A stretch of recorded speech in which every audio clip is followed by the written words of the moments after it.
March 22ಕ್ಕೆ IPL ಹಬ್ಬ ಶುರುವಾಗ್ತಾ ಇದೆ. ಮತ್ತೊಮ್ಮೆ IPL ಸೀಸನ್ 17 ನಲ್ಲಿ ನಮ್ಮ RCB ಎದುರಿಸ್ತಾ ಇರೋದು ಚೆನ್ನೈ ಸೂಪರ್ ಕಿಂಗ್ಸ್ ಅನ್ನ. ಈ ಬಾರಿ ಮೊದಲ ಪಂದ್ಯನೇ IPL ಅಲ್ಲಿ ಚೆನ್ನೈ ವರ್ಸಸ್ ಬೆಂಗಳೂರು. RCB ನಮ್ಮ RCB ಅಂತ ಎಲ್ಲರೂ ಕೂಡ ಜೋಶಿಂದ ಕಾಯ್ತಾ ಇದ್ದಾರೆ. ಯಾಕಂದ್ರೆ IPL ಸೀಸನ್ 17 ಶುರುವಾಗ್ತಾ ಇದೆ. ಈ ಸೀಸನ್ ಅಲ್ಲಿ ಮೊದಲ ಪಂದ್ಯ ಇರೋದೇ ಸದರ್ನ್ ಡರ್ಬಿ, ನಮ್ಮ RCB versus Chennai super Kings. ಯಾಕೆ ಈ ಎರಡು ಪಂದ್ಯಗಳನ್ನೇ ಇಟ್ರು? ಯಾಕೆಂದ್ರೆ ಪ್ರತಿ ಬಾರಿ IPL ಫಸ್ಟ್ ಮ್ಯಾಚ್ ಯಾವತ್ತು ಆ ಗ್ರ್ಯಾಂಡ್ ಲಾಂಚ್ ಮ್ಯಾಚ್ ಏನಿರುತ್ತೆ ಅದು ಹಿಂದಿನ ಸೀಸನ್ನ ಫೈನಲಿಸ್ಟ್ಗಳ ಮ್ಯಾಚ್ ಇರ್ತಾ ಇತ್ತು. ಆದರೆ ಈ ಬಾರಿ IPL ಒಂದು ಆಪ್ಷನ್ ಅನ್ನ ಕೊಟ್ಟಿತ್ತು. ಆ ಆಪ್ಷನ್ ಪ್ರಕಾರನೇ RCB ವರ್ಸಸ್ CSK ಮ್ಯಾಚ್ ಇದೆ. ಹಾಗಾದ್ರೆ ಈ ಬಾರಿ IPL ನಲ್ಲಿ RCB ಮ್ಯಾಜಿಕ್ ಮಾಡುತ್ತಾ? ಸೀಸನ್ 17 ಅಲ್ಲಾದ್ರೂ ಈ ಸಲ ಕಪ್ ನಮ್ದೆ ಅಂತ ಮತ್ತೊಂದ್ಸಾರಿ ಹೇಳೋ ಜನರಿಗೆ, ಅಂದ್ರೆ RCB ಫ್ಯಾನ್ಸ್ಗೆ ನಿಜವಾಗ್ಲೂ ಕಪ್ ಸಿಗುತ್ತಾ? ಈ ಎಲ್ಲ ಕ್ಯೂರಿಯಾಸಿಟಿ ಇದೆ. ಹಾಗಾಗಿ ಈ ಸೀಸನ್ ಅಲ್ಲಿ ನಿಜಕ್ಕೂ RCB ಚೆನ್ನೈ ನಡುವಿನ ಪೈಪೋಟಿಯಲ್ಲಿ ಇಲ್ಲಿಯವರೆಗೂ ಯಾರು ಮುಂದಿದ್ದಾರೆ, ಈ ಬಾರಿ ಹೇಗಿರುತ್ತೆ, ಈ ಎಲ್ಲದರ ಚಿತ್ರಣವನ್ನ ನಿಮ್ಮ ಮುಂದೆ ಇಡ್ತೀನಿ. ಯಾಕೆಂದ್ರೆ ನಾವೆಲ್ಲರೂ ಕೂಡ RCB ಗೆಲ್ಬೇಕು ಅಂತ ಬಹಳ ಪ್ರೀತಿಯಿಂದ ಕಾಯ್ತಾ ಇರ್ತೀವಿ. ಯಾಕೆಂದ್ರೆ ನಮ್ಮ ಬೆಂಗಳೂರು, ನಮ್ಮ RCB, ನಮ್ಮ ಕರ್ನಾಟಕ ಅನ್ನುವಂಥದ್ದು. ಇಲ್ಲಿ RCB ಗೆಲ್ಲಬೇಕು ಅಂತ ಹೇಳಿದ್ರೆ ಈ ಬಾರಿ ಹಿಂದಿನ ಎಲ್ಲ ಪಂದ್ಯಗಳಿಗಿಂತ ಅದ್ಭುತವಾದ ಪರ್ಫಾರ್ಮೆನ್ಸ್ ಕೊಡ್ಬೇಕು. ಯಾಕೆಂದ್ರೆ ಮ್ಯಾಚ್ ನಡೀತಾ ಇರುವಂಥದ್ದು ಚಿದಂಬರಂ ಸ್ಟೇಡಿಯಂ, ಚೆನ್ನೈಯಲ್ಲಿ ಚೆಪಾಕಲ್ಲಿ ನಡೀತಾ ಇರುವಂಥದ್ದು ಮ್ಯಾಚ್. ಹಾಗಾಗಿ ಸ್ಪಿನ್ ಟ್ರ್ಯಾಕ್ ನಮಗೆಲ್ಲ ಗೊತ್ತು ಚೆನ್ನೈ ಹೇಗಿರುತ್ತೆ ಅಂತ ಹೇಳಿ. ಇಲ್ಲಿ RCBಯಲ್ಲಿ ಕೊರತೆ ಇರೋದೇ ಸ್ಪಿನ್ನರ್ಗಳದ್ದು. RCBಯಲ್ಲಿ ಒಬ್ಬ ಸ್ಟಾರ್ ಸ್ಪಿನ್ನರ್ ಬೇಕು ಅನ್ನುವಂಥದ್ದು ಮೊದಲಿಂದನೂ ಆಗಿತ್ತು. ನಮ್ಮ RCB ಮ್ಯಾನೇಜ್ಮೆಂಟ್ ಬಗ್ಗೆ ನಾನಂತೂ ತುಂಬ ಸಾರಿ ಹೇಳಿದ್ದೀನಿ. ಅದೆಷ್ಟು ಪ್ರೀತಿಯಿಂದ ಹೇಳಿದಿನೋ ಗೊತ್ತಿಲ್ಲ. ಯಾಕೆಂದರೆ ಚಾಹಲ್ ಅಂತ ಸ್ಪಿನ್ನರನ್ನು ಕೈ ಬಿಟ್ಟರು. ವನಿಂದು ಹಸರಂಗ ಬಿಡಬೇಕಾಗಿತ್ತು, ಬಿಡಿ, ಅವ್ರನ್ನ ತಗೊಂಡಿದ್ದು ಆಲ್ರೌಂಡರ್ ಅಂತೇಳಿ, ಹಾಗೇನೆ ಸ್ಟಾರ್ ಸ್ಪಿನ್ನರ್ ಅಂತೇಳಿ. ಬಟ್ ಅವರು ತಂಡಕ್ಕೇನು ಕಾಂಟ್ರಿಬ್ಯೂಟ್ ಮಾಡಲಿಲ್ಲ. ಅದೇನೋ RCBಗೆ ಬಂದವ್ರು ಕಾಂಟ್ರಿಬ್ಯೂಟ್ ಮಾಡಲ್ವೋ ಅಥವಾ RCBಯಿಂದ ಹೋದ ನಂತರ ಚೆನ್ನಾಗಿ ಪರ್ಫಾರ್ಮ್ ಮಾಡ್ತಾರೋ ಗೊತ್ತಿಲ್ಲ. RCB ಹಣೆ ಬರಹನೇ ಚೆನ್ನಾಗಿಲ್ಲ ಅಂತ ಪ್ರತಿ ಬಾರಿ ಹೇಳ್ಕೊಂಬರ್ಬೋದು. ಆದರೆ ಗೆದ್ದಂಥ ಟೀಮ್ಗಳ ಹಣೆ ಬರಹನ ಯಾರಾದರೂ ದೇವ್ರು ಬರೆದಿಟ್ಬಿಟ್ಟಿದಾನ? ಚೆನ್ನೈ ಇಷ್ಟು ಕಪ್ಗಳನ್ನ ಗೆಲ್ಲಬೇಕು, ಮುಂಬೈ ಇಷ್ಟು ಬಾರಿ ಕಪ್ ಗೆಲ್ಲಬೇಕು IPL ಅಂತ? ಅದೇನೂ ಇಲ್ಲ. ಮ್ಯಾನೇಜ್ಮೆಂಟು, ಕೋಚಿಂಗ್ ಸ್ಟಾಫ್ಸು ಜೊತೆಗೆ ಸ್ಕೌಟಿಂಗ್ ಇದೆಲ್ಲ ಚೆನ್ನಾಗಿದ್ರೆ ನಿಜವಾಗ್ಲೂ ಟೀಮ್ ಸಖತ್ತಾಗಿರುತ್ತೆ. ನಮ್ಮಲ್ಲಿ ವಿರಾಟ್ ಕೊಹ್ಲಿ ಒಬ್ಬ ಆಡಬೇಕು, ಇಲ್ಲ ಗ್ಲೆನ್ ಮ್ಯಾಕ್ಸ್ವೆಲ್ ಆಡಿದರೆ ಸಾಕು. ಅದೇ ಹೇಳ್ತಾರಲ್ಲ, 3 ಜನ ಮಾತ್ರ ಆಡ್ತಾರೆ, ಇನ್ನುಳಿದ 8 ಜನ ಸುಮ್ಮನೆ ಟೀಮಲ್ಲಿ ಇರ್ತಾರೆ ಅನ್ನೋ ಥರ ಆಗ್ಬಿಡುತ್ತೆ. ಗೊತ್ತಿಲ್ಲ. ಈ ಬಾರಿ ಚೆನ್ನೈ ಮೇಲೆ ಗೆಲ್ಲಬೇಕು ಅಂತ ಹೇಳಿದ್ರೆ ಕಳೆದ ಸಾರಿ ಸೋತಿದ್ದಾರೆ. 2023 ಒಂದೇ ಮ್ಯಾಚ್ ಚೆನ್ನೈ ಮೇಲೆ ಇದ್ದಿದ್ದು ಕಳೆದ ಬಾರಿ RCB.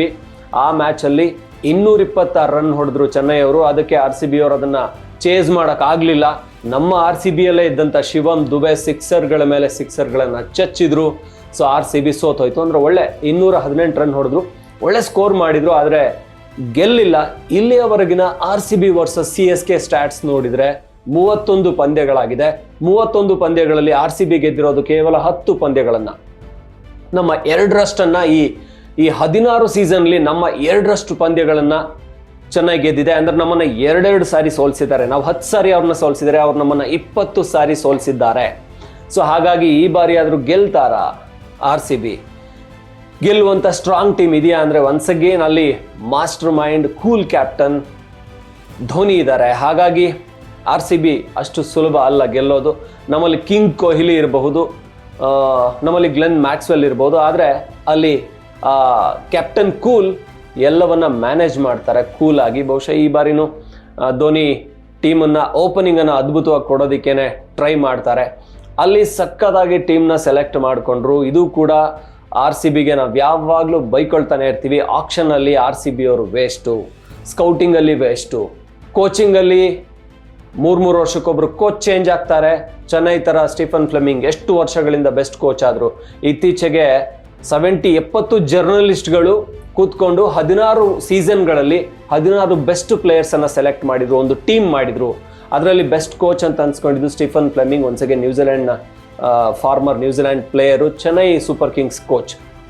ಸೊ ಅವರು ಟೀಮನ್ನು ಹಂಗೆ ಪ್ರಿಪೇರ್ ಮಾಡಿದ್ರು. ನಮ್ಮ RCB ಕೋಚ್ಗಳು ಚೇಂಜ್ ಆಗ್ತಾನೆ ಬಂದರು, ಆದರೆ ಟೀಮ್ ಮಾತ್ರ ಚೇಂಜ್ ಆಗಲೇ ಇಲ್ಲ. ಇದು ಬಿಡಿ, RCB ಬಗ್ಗೆ ಹೇಳೋದಕ್ಕೆ ತುಂಬ ಇದೆ. ಆದರೆ ಮಾರ್ಚ್ 22ಕ್ಕೆ ಅಬ್ಬರದ ಮ್ಯಾಚ್ ಚಿದಂಬರಂ ಸ್ಟೇಡಿಯಂ ಚೆನ್ನೈಯಲ್ಲಿ ನಡೆಯುತ್ತೆ. ಹಾಗಾಗಿ ಈ ಪಂದ್ಯಕ್ಕಂತೂ ಈ ಸಲ ಕಪ್ ನಮ್ದೆ ಅಂತ ಹೇಳ್ಕೊಂಡು RCB ಫ್ಯಾನ್ಸ್ ರೆಡಿ ಆಗಿರ್ತಾರೆ.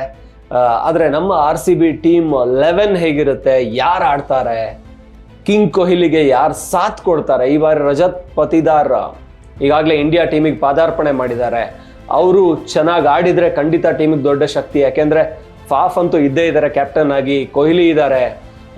ಅದಾದ ನಂತರ ಯಾರಿರ್ತಾರೆ, ಗ್ಲೆನ್ ಮ್ಯಾಕ್ಸ್ವೆಲ್ ನಡುವೆ ಬರ್ತಾರಲ್ಲ, ಅವ್ರು ಯಾರು ಅದ್ಭುತವಾಗಿ ಪರ್ಫಾರ್ಮ್ ಮಾಡ್ತಾರೆ, ಅದ್ರ ಮೇಲೆ ಟೀಮ್ನ ಸ್ಟ್ರೆಂತ್ ಇರುತ್ತೆ. ಹಾಗಾಗಿ ಇನ್ನು ಬೌಲಿಂಗಲ್ಲಂತೂ RCB ಸಿರಾಜ್ ಇದ್ದೇ ಇದ್ದಾರೆ ನಮ್ಮ ಕಡೆ ಸ್ಟಾರ್. ಅದರ ಜೊತೆಗೆ ಯಾರು ಅವ್ರಿಗೆ ಸಾಥ್ ಕೊಡುವಂಥ ಇನ್ನೊಬ್ಬ ಓಪನಿಂಗ್ ಸ್ಪೆಲ್ ಮಾಡುವಂಥ ಒಬ್ಬ ಬೆಸ್ಟ್ ಬೌಲರ್ ಲೂಕಿ ಫರ್ಗ್ಯೂಸನ್, ಅದನ್ನ ಮಾಡ್ತಾರಾ ಅಥವಾ ಅಲ್ಜರಿ ಜೋಸೆಫ್ ಸಾಧ್ಯ ಆಗುತ್ತಾ? ಈ ಒಬ್ಬ ಸ್ಟಾರ್ ಬೌಲರ್ಗೆ ಕಾನ್ಸಂಟ್ರೇಟ್ ಮಾಡಿದ್ರು, ಆದರೆ ತಗೊಳಕ್ಕಾಗಲಿಲ್ಲ.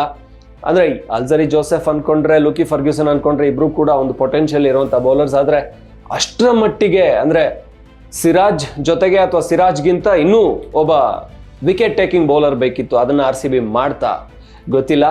ಅದು ಇನ್ನು ಟೆಸ್ಟ್ ಸ್ಟಾರ್ಟ್ ಆಗುತ್ತೆ ಮಾರ್ಚ್ 22ಕ್ಕೆ. ಅಸಲಿ test on first day Bengaluru versus Chennai ಪಂದ್ಯ ಎಲ್ಲರೂ ಕೂಡ ಕಾಯ್ತಾ ಇರ್ತಾರೆ. ಅದೇ ಎಲ್ಲರೂ ಜೋಶಲ್ಲಿ ಹೇಳ್ತಾರಲ್ಲ, ಅಲ್ಟಿಮೇಟ್ಲಿ ನಾವು ಅಂಕಲ್ ಮಕ್ಳಿಗೆ ಹೇಳೋದು ಒಂದೇ, ಈ ಸಲ ಕಪ್ ನಮ್ಮದೇ ಅಂತ. ಆದರೆ ಅದಷ್ಟು ಸುಲಭ ಇಲ್ಲ. ಈ ಬಾರಿ ಅಂತೂ RCB ಮೊದಲಿಗಿಂತ ಏನು ಬದಲಾಗಿಲ್ಲ, ಆದರೆ ಚೆನ್ನೈ ಮತ್ತಷ್ಟು ಬದಲಾಗಿದೆ. ಹಾಗಾಗಿ RCB ಕತೆ ಮತ್ತೊಮ್ಮೆ ಗೆಲ್ಲೋದು ಟಫೇ ಇದೆ. ಆದರೆ ಟ್ರೈ ಮಾಡಿ ಗೆಲ್ಲುವಂಥ ಪ್ರಯತ್ನ ಮಾಡಿದ್ರು ಮಾಡ್ಬೋದು. ಯಾಕೆಂದರೆ ಕೊಹ್ಲಿ ಚೆನ್ನಾಗಿ ಆಡಿದರೆ ಗೆಲ್ಬೋದು ಅನ್ನುವಂಥ ಹೋಪ್ಸ್, ಗ್ಲೆನ್ ಮ್ಯಾಕ್ಸ್ವೆಲ್ ಚೆನ್ನಾಗಿ ಆಡಿದರೆ ಗೆಲ್ಬೋದು ಅನ್ನೋಂಥ ಹೋಪ್ಸ್. ಸದ್ಯಕ್ಕಂತೂ ನಿರೀಕ್ಷೆ ಅಷ್ಟೇ. ಮಾರ್ಚ್ 22ಕ್ಕೆ ಚೆಪಾಕ್ನಲ್ಲಿ ಏನಾಗುತ್ತೆ, ನಮ್ಮ RCB ಗೆಲ್ಲಬೇಕು, ದೊಡ್ಡ ಓಪನಿಂಗ್, ಗ್ರ್ಯಾಂಡ್ ಓಪನಿಂಗ್ ತಗೋಬೇಕು ಅನ್ನೋದಷ್ಟೇ ಎಲ್ಲ ಅಭಿಮಾನಿಗಳ ನಿರೀಕ್ಷೆ.